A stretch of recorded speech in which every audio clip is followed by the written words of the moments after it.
Le soleil plongeait à l'horizon, peignant le ciel de nuances d'orange et de violet. C'était le soir à Abéni, un village niché au milieu de collines ondulantes et de baobabs murmurants. L'air bourdonnait du rythme des tambours, une mélodie transmise de génération en génération. Abéni était un endroit où les traditions étaient profondes, où les histoires étaient tissées dans le tissu de la vie quotidienne. Les anciens partageaient leur sagesse au clair de lune. Les enfants couraient après les lucioles, leur rire résonnant dans la nuit chaude. La vie à Abéni était simple mais belle. Les villageois vivaient en harmonie avec la nature, leurs journées rythmées par les saisons. Ils célébraient leurs récoltes par des fêtes joyeuses, leurs chants s'élevant vers le ciel. Ils affrontaient les défis dans l'unité, leurs liens indéfectibles. Le cœur d'Abéni, c'était son peuple, son esprit aussi résistant que les baobabs qui montaient la garde sur leur foyer bien-aimé. Un jour, un messager arriva de la lointaine capitale. Il portait un parchemin scellé aux insignes royales. Il s'agissait d'une annonce du prince Jabari, héritier du trône. Le prince cherchait une reine, une femme de grâce et de sagesse pour régner à ses côtés. La nouvelle se répandit dans Abéni comme une traînée de poudre. L'excitation gagna tout le village.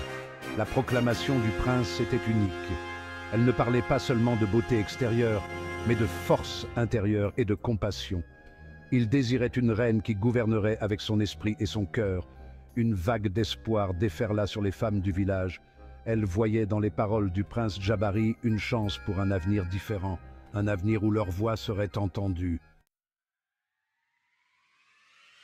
Parmi les jeunes femmes d'Abéni, 3 incarnaient les qualités que le prince recherchait. Amina, au grand cœur, était connue pour sa gentillesse. Elle s'occupait des aînés et soignait les malades avec un dévouement inébranlable. Son contact, aussi doux que la rosée du matin, pouvait apaiser l'âme la plus troublée. Il y avait aussi Fatou, sa voix étant un don des ancêtres. Ses chants portaient les histoires de son peuple, ses joies et ses peines tissées dans chaque note. Lorsque Fatou chantait, même les oiseaux dans les arbres s'arrêtèrent pour écouter, leur mélodie se mêlant aux siennes, en parfaite harmonie. Enfin, il y avait Kadidia, forte et intrépide. Elle se déplaçait avec la grâce d'une lionne, son esprit aussi inflexible que la terre elle-même. Kadidia avait un talent naturel pour le leadership. Elle inspirait son entourage à être courageux, à affronter ses peurs avec courage et détermination. Le village était en effervescence à l'approche du jour de l'arrivée du prince. Les 3 jeunes femmes, uniques à leur manière, se préparèrent au concours. Elles savaient que la vraie beauté ne résidait pas dans les apparences extérieures, mais au plus profond de leur cœur. Amina passait ses journées dans la réflexion silencieuse, cherchant conseil auprès des anciens et puisant sa force dans sa connexion à la nature. Fatou mettait toute son âme dans sa musique, sa voix résonnant dans tout le village, portant ses espoirs et ses rêves au gré du vent. Ses chants devinrent un hymne pour les femmes d'Abéni, un rappel de leur force et de leur résilience. Kadidia, toujours pragmatique, perfectionna ses compétences en leadership et en diplomatie. Elle savait que pour gouverner avec sagesse, il fallait un esprit fort et un cœur compatissant. Le jour du dévoilement. Le jour de l'arrivée du prince se leva, radieux et clair. L'air crépitait d'excitation alors que les villageois des 4 coins du royaume se rassemblaient sur la place centrale. Une estrade avait été érigée, ornée de tissus colorés et de fleurs parfumées. Le prince Jabari était assis sur un trône, le regard bienveillant et intelligent. Une à une, les jeunes femmes du royaume furent présentées au prince. Elles défilèrent devant lui, le visage voilé, le corps paré de riches atours.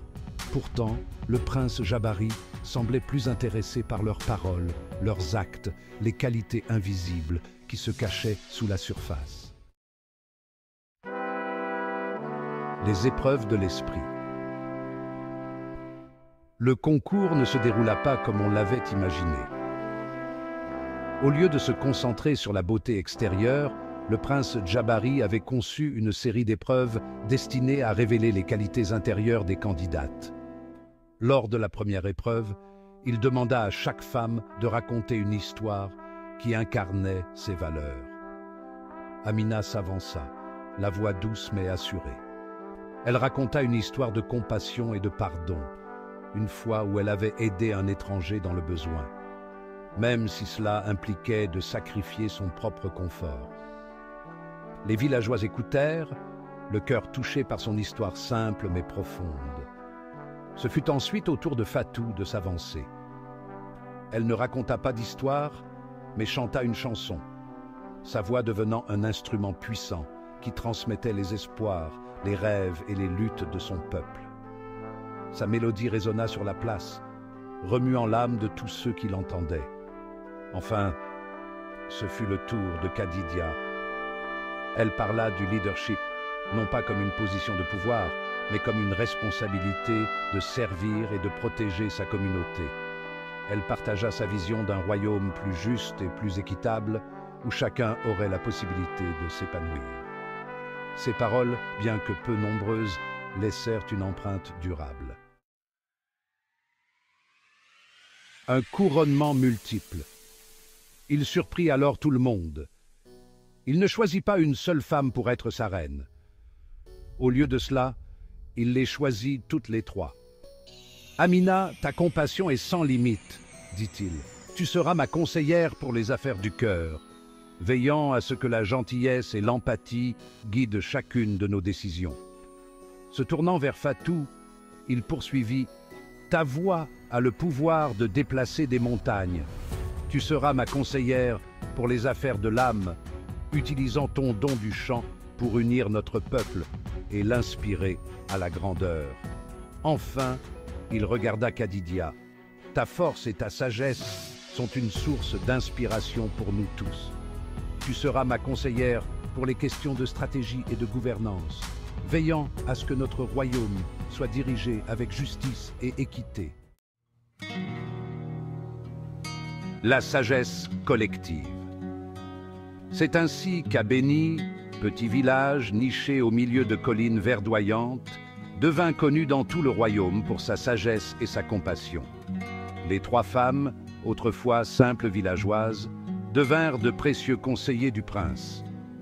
Elles gouvernèrent avec sagesse et grâce, leurs forces uniques se complétant à la perfection.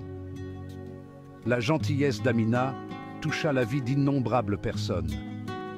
Elle créa des hôpitaux et des orphelinats, veillant à ce que même les membres les plus vulnérables de la société soient pris en charge.